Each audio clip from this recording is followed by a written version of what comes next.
Significantly, as well do a launch of a compendium and a permit. There are certain malpractices that have crept in. And indeed, that the spirit of the Constitution in creating the office of the Controller of Budget was for the government to hear about the malpractices early enough so that corrective action could be taken. The Controller of Budget's office is that office that sees these things when they are still young, like the young boy. But what have we been doing? Have we been encouraging the young boy to steal some more? Your Excellency, mine is to seek support. As you saw today, when I introduced myself, I was all alone. And that's how I work. I have only one deputy and a very lean staff.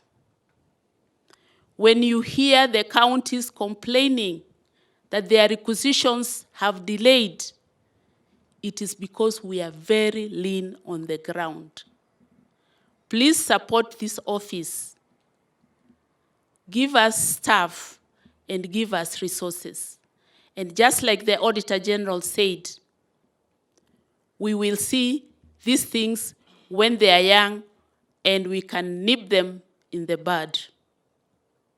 We can stop the Auditor General writing pages and pages of audit queries, which, even if we wanted to address, they are really just too many. Every day you see them and you say, what shall we do to this country? And addressing the issue of budgets, let us budget carefully.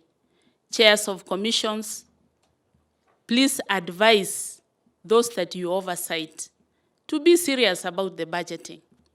Let's not just make wish lists which we know cannot work. And at this time, when we are in a very tight spot financially, because of what we have done before, let us use every cent carefully, prudently, to achieve that we have intended to achieve. But we've got a lot of wastage when we talk about allowances, when we talk about benefits. There is a lot of wastage. And if you look at the amount of money that goes into allowances, in some institutions, it is more than 300% of the basic salary. So there is room for this country to be more efficient and reduce wastage by just addressing the various allowances that we have as a country. The Controller of Budget's reports indicates that for a number of counties, up to 65% of their revenue is spent on the wage bill. And hence, it's not surprising that we still, as a country, especially if you look at the ASAL areas, we're still at the point of food relief.